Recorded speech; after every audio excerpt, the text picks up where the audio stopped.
గుండె దాటి గొంతు దాటి పలికిందేదో వైనం.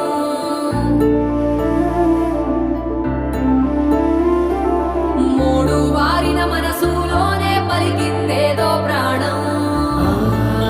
కన్నుల్లోనే గంగై పొంగిన ఆనందం, కాలంతో పరిహాసం చేసిన స్నేహం. పొత్తులు దాటి హద్దులు దాటి జగములు దాటి యుగములు దాటి చెయ్యన్న